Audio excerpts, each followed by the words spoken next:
पिंपरी चिंचवडमधील मोशी कचरा डेपो दुर्घटनेत 9 जणांचा मृत्यू झाल्यानंतर पिंपरी चिंचवड महानगरपालिकेचे आयुक्त जे आहेत ते यांना जाग आलेले आहेत. त्यांनी नोटिसा ज्या आहेत त्या धाडलेल्या आहेत.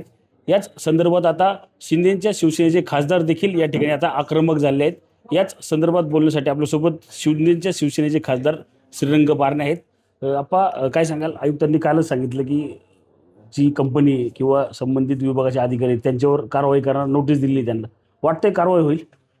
मी तुम्हाला सांगतो, आज मी प्रेसच्या संदर्भात प्रेसला बोलून सांगितलेलं आहे. मोशी कचरा दुर्घटनेमध्ये 9 नागरिकांचा बळी गेलेला आहे. जे कर्मचारी वेस्ट टू एनर्जी प्रकल्पामध्ये काम करत होते आणि त्या कर्मचाऱ्यांचा बळी जात असताना माननीय आयुक्तांनी ठोसपणे भूमिका घेतली पाहिजे.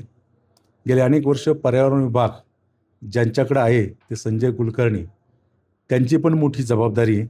कारण एवढा डोंगर गेल्या अनेक वर्षापासून कचऱ्याचा निर्माण करण्याचं काम आणि कचऱ्यातून मलिदा खाण्याचं काम हे सगळेजण करतात आणि आयुक्तांनी त्यांना पाठीशी घालण्याचं काहीच कारण नाही. खरं तर सांगतो, जो चुकला आहे, ज्यांनी चुकीचं काम केलेलं आहे, जे या कर्मचाऱ्यांच्या मृत्यूस कारणीभूत ठरलेले त्यांच्यावरती कारवाई व्हावी आणि जनतेमध्ये एक विश्वास आयुक्तांनी निर्माण करावा की आपण प्रशासकीय आयुक्त म्हणून किंवा प्रशासनात काम करणाऱ्या सक्षम अधिकारी म्हणून बाजू न घेता जे योग्य आहे त्या दृष्टिकोनातून पावलं उचलतोय आणि म्हणून संबंधित ठेकेदार, संबंधित विभागाचा प्रमुख यांच्यावरती आयुक्तांनी कारवाई करावी. आयुक्तांवर कुणाचा दबाव आहे? कुणाच्या सांगण्यावरून ते ठेकेदार असतील किंवा संबंधित अधिकाऱ्यांना वाचवण्याचा प्रयत्न करतात आणि का हा प्रयत्न करतात ते? आयुक्त हे राज्य सरकारचे प्रतिनिधी म्हणून इथं काम करतात. राज्य सरकारच्या माध्यमातून राज्याचे मुख्यमंत्री सन्माननीय देवेंद्रजी, राज्याचे उपमुख्यमंत्री सन्माननीय एकनाथजी शिंदेसाहेब, सन्माननीय सुनेत्रा वहिनी, ही कुणाची बाजू न घेता जे योग्य आहे, निष्पाप नागरिकांचा जो बळी गेलेला आहे त्या बळी गेलेल्या नागरिकांना न्याय देण्याची भूमिका घेतात.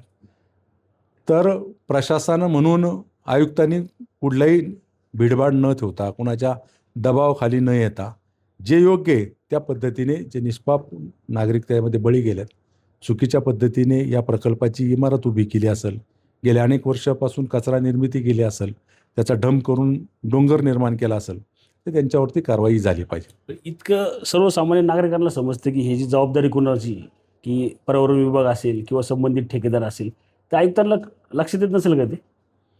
आयुक्तांना लक्षात आणून द्यायचं काम आम्ही लोकप्रतिनिधी, तुम्ही पत्रकार म्हणून करताय. आयुक्त जर चुकले तर त्यांना वटणी आणण्याचं काम आपण करू. शेवट कुणी प्रशासनाधिकारी देवापेक्षा मोठा नाही आणि त्याला पण इथंच तो न्याय द्यावा लागेल.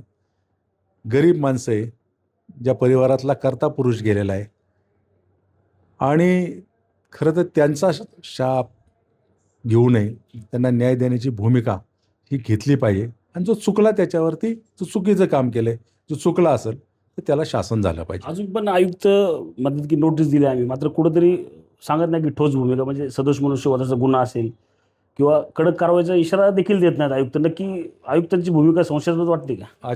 आयुक्तांनी बचावात्मक भूमिका घेतली नाही पाहिजे. आयुक्तांनी निर्भीडपणे जे पत्रकार विचारतात, जे नागरिक विचारतात त्यांना उत्तर दिलं पाहिजे आणि बचावात्मक कार्य ज्या गतीने आयुक्तांनी केलं त्या गतीने कारवाई नाही पाहिजे. कारण ही कारवाई होत असताना निर्भीडपणे तात्काळ कारवाई होईल. कारवाईमध्ये चौकशी अंतनी जो दोषी असेल तो दोषी ठरेल, जो दोषी नसेल तर त्याच्यावर कारवाई नाही होणार. पण निर्णय तर त्यांनी घ्यायला पाहिजे. निर्णायक भूमिका आयुक्तांनी घ्यावी, तुमच्या माध्यमातून सांगतो. रणजित जाधव, TV 9 मराठी, पिंपरी चिंचवड.